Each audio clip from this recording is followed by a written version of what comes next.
Marvel में सबसे ज्यादा ताकतवर कौन है? अबे मुझे क्या पता, मुझसे पूछे जा रही है बार बार। शायद तुम सोचो कि वो है स्पाइडरमैन, नहीं।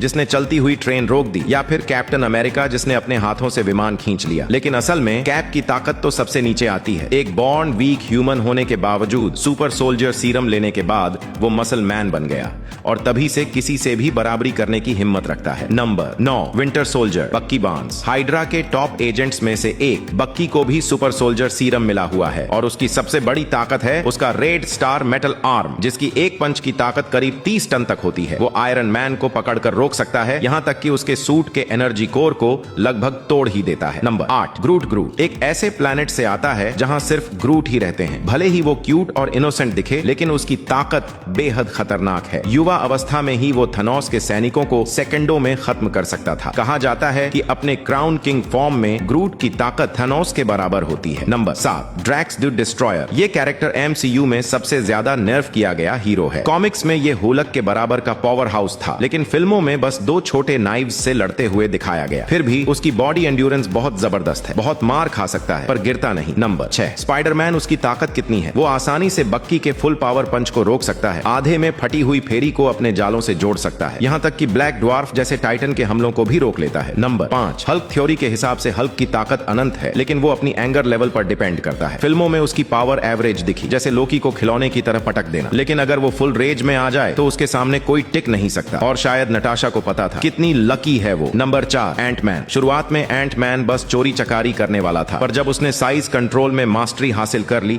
तो उसकी ताकत में जबरदस्त उछाल आया। वो एक पंच में पूरे चिटौरी आर्मी के सैनिक उड़ा सकता है और वॉर मशीन जैसे हैवी आर्मर हीरोज को खिलौने की तरह उछाल सकता है। Number 3, Thor. जब थॉर पहली बार आया था तो वो आयरन मैन के बराबर लड़ रहा था, लेकिन सिर्फ अपनी रॉ फिजिकल स्ट्रेंथ से वो हल्क के पंचेस रोक लेता है। बाद में जब उसने लाइटनिंग फॉर्म अनलॉक किया तो वो हाथों से एक स्टार की ऊर्जा भी नियंत्रित कर सकता था। वो सच में एवेंजर्स के 3 सबसे बड़े पावर हाउस में से एक है। नंबर 2, थानोस इटर्नल रेस का सदस्य है। हमने उसे ज्यादातर इन्फिनिटी स्टोन्स के साथ देखा, पर उसके बिना भी उसका फिजिकल स्ट्रेंथ बहुत खतरनाक है। उसने हल्क को सिंगल हैंडेडली हरा दिया और स्टॉर्म ब्रेकर और म्योलनर दोनों मिलकर भी उसे मुश्किल से रोक पाए। उसकी ब्रूट फोर्स इतनी ज्यादा है कि वो कैप्टन अमेरिका की शील्ड को 3 बार में तोड़ देता है। नंबर 1, कैप्टन मार्वल एवेंजर्स की सबसे पावरफुल हीरो बिना किसी संदेह के। वो इतनी स्ट्रांग है कि डायरेक्टर्स को मजबूर होना पड़ा उसे कम दिखाने के लिए, क्योंकि अगर वो होती तो एंड गेम 5 मिनट में खत्म हो जाता। थैनोस की ताकत भले ही इंसेन थी, लेकिन उसके सामने वो एक बच्चा लगता था। बिना पावर स्टोन के थैनोस उसकी एक भी चोट नहीं सह पाता। और हाँ, एक हिडन फैक्ट, थैनोस को हर इन्फिनिटी स्टोन के लिए एक इक्वल प्राइस चुकानी पड़ी थी। स्पेस स्टोन लेने के लिए उसे अपनी सारी डिफेंस छोड़नी पड़ी। रियलिटी स्टोन के बदले उसके सबसे लॉयल फॉलोअर को मरना पड़ा।